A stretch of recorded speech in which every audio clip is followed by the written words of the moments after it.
Hello and welcome, this is Melskiner, and I'm going to be starting up a brand new series covering the game Warhammer 40k Gladius Relics of War.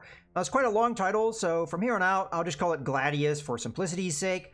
Gladius is a 4X strategy game similar to the Civilization series. I've also heard it compared to Endless Legend, but set in the Warhammer 40k universe. With that being said, let's go ahead and get started here with a new campaign. So I'm going to be playing as the Imperial Guard. I know this game calls it something different, but that's how I know them. I do have some background with the Warhammer 40k lore, but I am by no means an expert. Let's go ahead and add one more AI. So from my experience, I have played 3 hours. I played through the introduction / tutorial mission with the Space Marines, and I played a little bit with the Imperial Guard to get a feeling for how they play.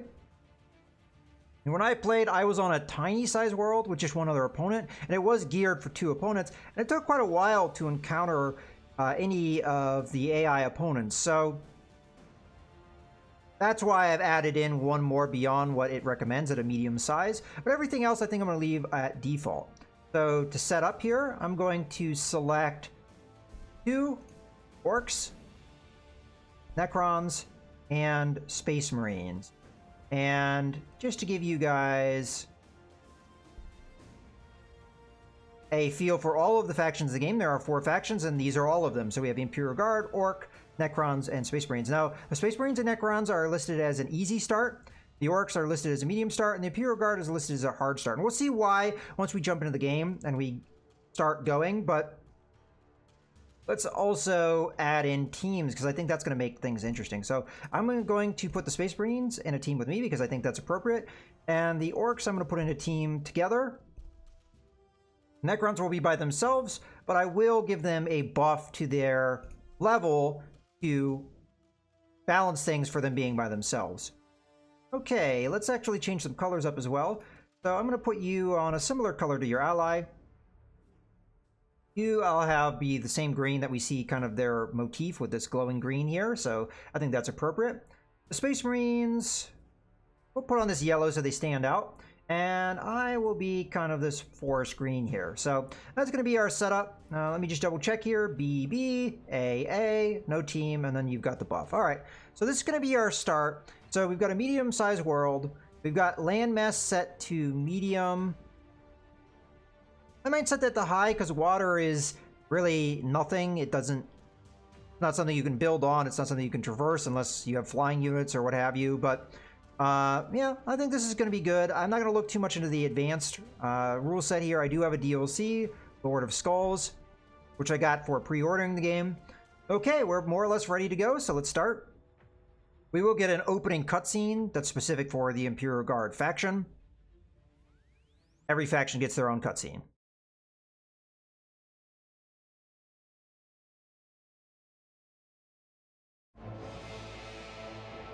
Few worlds were as pristine as Gladius Prime, or so well located. Soon after its discovery, it grew into a rich imperial world. Then the Orcs landed, and it burned. We, the men and women of the Astra Militarum, answered the call to battle the Greenskin menace. Yet we died side by side with the Orcs when the warp storms hit and the Necrons awoke. Whoever our foe, we will reclaim this world and its ancient riches, or we will die trying. For mankind, and for the God Emperor.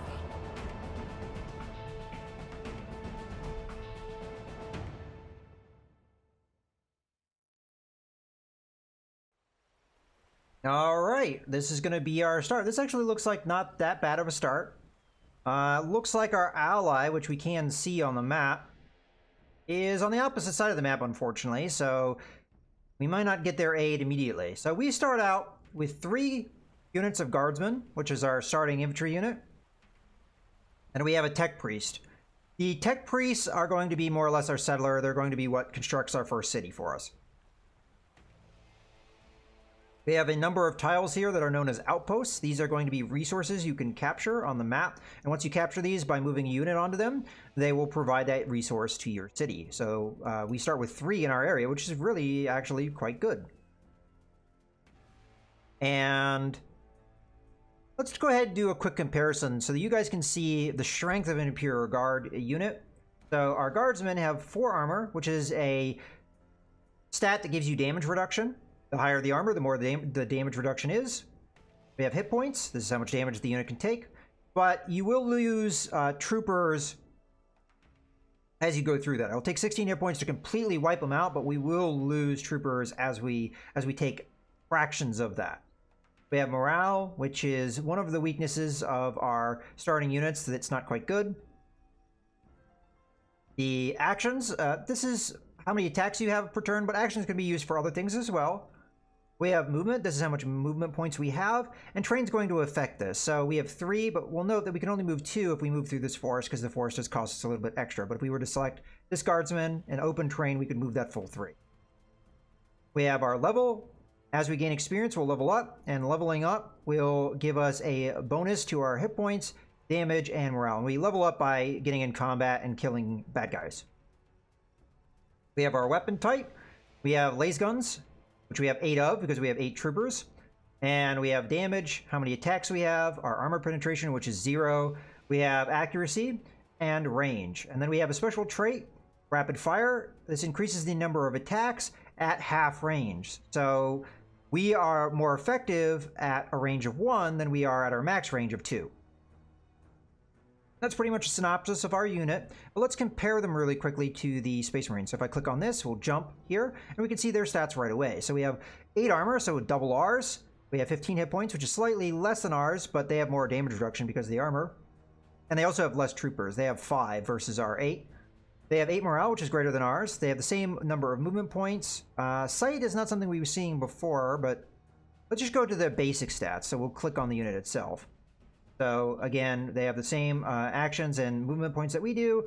They're level 1 just like we are. They have 5 bolt guns, so slightly more damaging, but they have less of them. So it's probably pretty close to balance, but their accuracy is greater. They also have a special attribute, and they shall know no fear. Unit cannot be broken by morale and is immune to fear. So we don't have that. Morale is going to be an issue for our units. All right, so that kind of gives you an idea of the strength of guardsmen, but we do start with more of them. But it's going to be a real challenge for us to get going in the early game because a lot of the neutral units on the map, which we'll see, will be able to drive us back fairly easily. I think it's pretty important to keep your guardsmen together and in cover. Now, cover is going to be things like the forest. So if we click on our guardsman that's already in the forest, we can see that. So it gives us a 50% damage reduction to ranged attacks. Now, it's pretty important because some things will do melee attack, and this will not help us. The outpost will also count as cover, as will our city once we build it. So let's think about building our first city. So it recommends we build here, and we could do that on our first turn. Before we do that though, let's scout that area out a little bit. So I can't really get too much into cover over here, but I'll go ahead and take the risk because we may be putting our city over here to move as far as we can. We're going to open up our terrain. So there's a lot of open terrain in this area, which could be quite beneficial to us. So it is recommending that we build here, and I am all for that. We also have a recommendation to build over on the other side here, but we could do this turn, and that will get our economy going, which is, in my opinion, extremely important. But when we are looking to build, we see a number of things out on the map, and these are going to be the immediate areas that we can expand into. So we have, first thing is the number of slots that are there. This is how many buildings we can build on that hex. Then we have bonuses. This is going to be bonuses to resources. So we have food, research, ore, and then there's also going to be resources of energy and influence.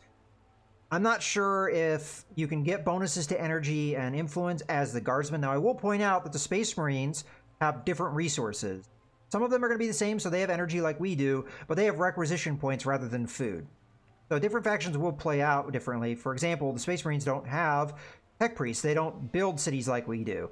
They are going to call that from orbit to set up their first city. So we're going to go ahead and build here. Now we'll set up our first city and we can start our construction. Okay, so to construct things, well, first we're going to have to acquire a tile.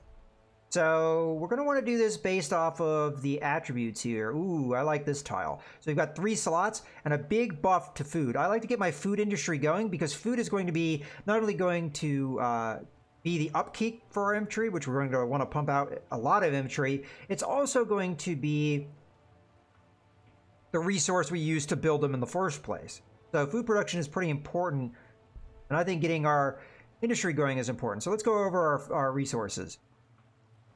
So right now we're getting 4.6 a turn. And we can see that the upkeep for our units, which is our 3 guardsmen, is consuming 3 of that food. And the upkeep for our population, which is currently 1, is consuming 1 of that food as well. Ore is used to build a lot of our units. It's going to be used even for guardsmen, but more so for heavier units like vehicles. Energy is used to upkeep buildings. There may be some units that require energy to build, but not that I've seen from the Imperial Guardsmen, but I didn't get that far through their tech tree, so possibly. I know that the Space Marines have some units that require energy to build, but I don't know if that's true with the Guardsmen. Research is pretty self-explanatory. This is used to increase the speed of your research. And then influence is used for your special abilities. In our case, we have edicts that we can issue, which is something that's specific to our faction. And when we issue an edict, it's going to give us a buff for a period of time. So we do want to capture these outposts, and how we do that is we just move on to it. And that will capture it and give us its resource. So let's go over some things. So we have wire weed. This is going to be the purple areas. This is just going to be an obstacle to us. If we move into it, it will stop us regardless of how many movement points we have. The second we move into it, that's it. You're done with your turn. It will also damage you the longer you stay in it. So it's ideal to just stay out of it. So that's going to be our wire weed. I'm not going to read the description. We have Promethium relay pipes. This might be in the area where our ally is. So this is going to be one of the outposts. So that's going to give a set amount of resources. We have the trader, which again gives us resources, but it also gives us a special ability to buy hero items for our heroes that they can use. We have Grox Pasture, which we have 2 of, which again is just going to give us resources once we capture it. And then there's a Necron Tomb, which is right here. And this is where the Necrons can build cities. So it doesn't really matter for us, but for the Necrons it does. Okay, so let's go ahead and I would like to capture some of these outposts. So I'm going to move my 1 guardsman over this way. It is a pretty good idea, as well as keeping the guardsmen in cover. It's a pretty good idea to keep them together when you can, so they can overcome their weakness by numbers.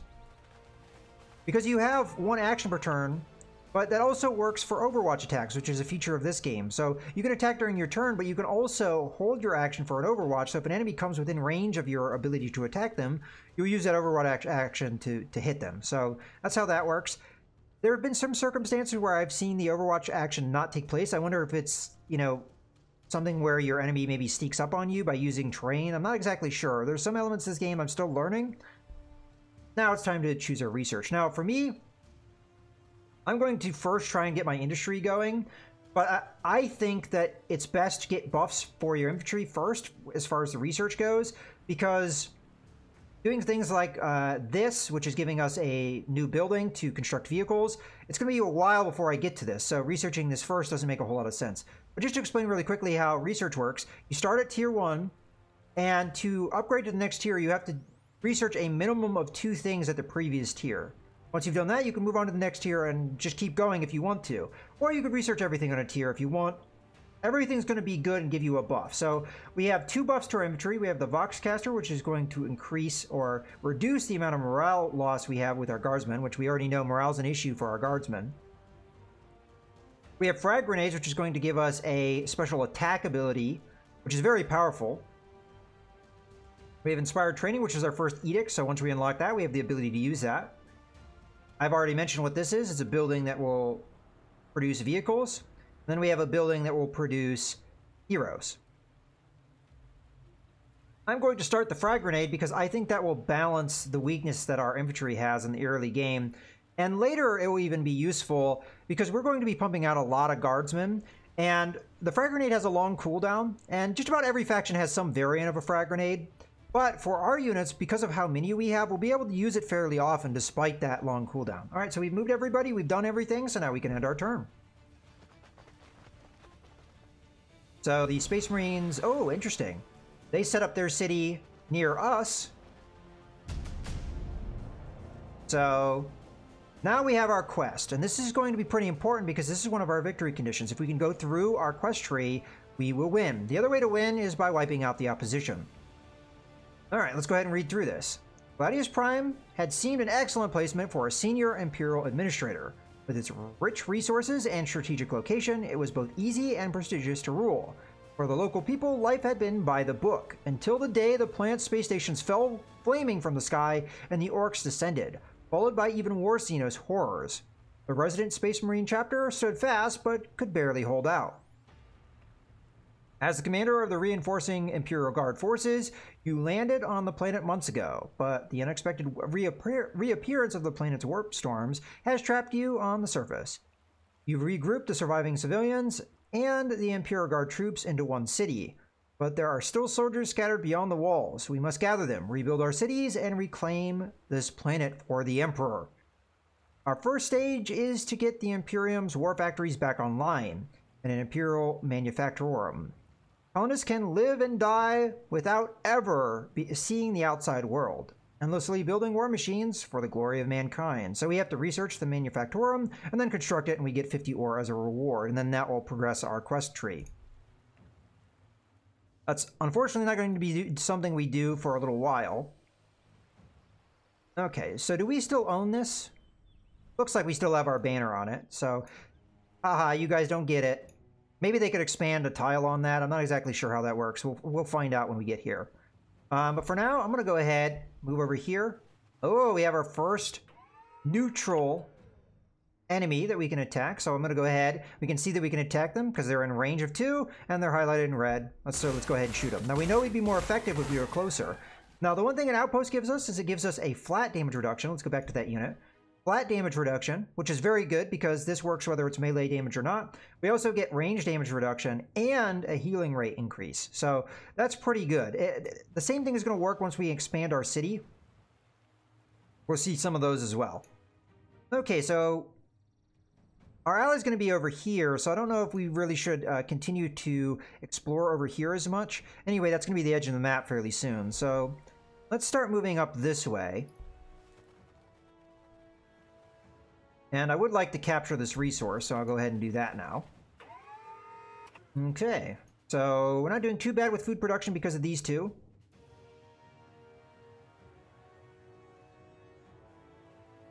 All right, well, that's it for our turn.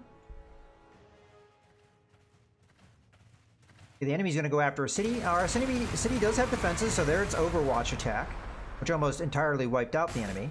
And then we get our Overwatch Attack here too, which we've just killed them. And that's why Overwatch is so important, because you can diminish, and there's our ally fighting. You can diminish the effectiveness of the enemy before they attack you. Because when we looked at our units, we had 8 attacks with laser guns. Well, as you take damage, you lose troopers. So as you take damage, you lose attack effectiveness because you have less attacks. Okay, so those hounds disappeared over here. All right, these guardsmen I'll start having move over this way to link up with the others. Now, we can lose these outposts. All that has to happen is an enemy or a neutral unit stops on this space, just like we did to capture it, and they'll take it from us. So we do have to kind of defend them and keep an eye out for that. Looks like there may be coast here. So that's going to be kind of a dead end. So it's probably going to take these Imperial Guard a while to link up with these ones. So as much as I don't like the idea, I may be splitting up my Imperial Guard. So we have some more hounds here. Okay, this is a good resource or outpost to get because it not only gives you resources once you capture it and maintain it, it also gives you a random reward. This can be just resources. It can be free units. It can also be hero items. Okay, so let's go ahead and attack these guys. Again, if we can weaken them, that'd be good. That'll lower the damage they do to us. All right. Let's move up into the woods here. Okay, so we have another resource we can capture. That'd be good for us.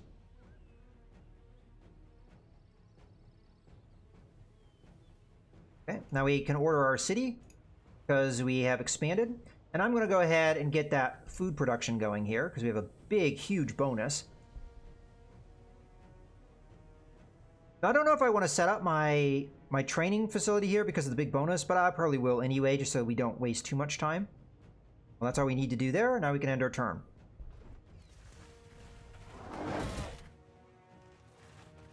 Okay, so the Imperial Guard, I'm sorry, the Space Marines have called in an outpost here, which allows them to gather the resources, but also gives them, it has its own attack, so that's good. I don't know if these Space Marines are going to survive. These Space Marines are being attacked, but they'll be alright. I don't think I need to really come to their aid.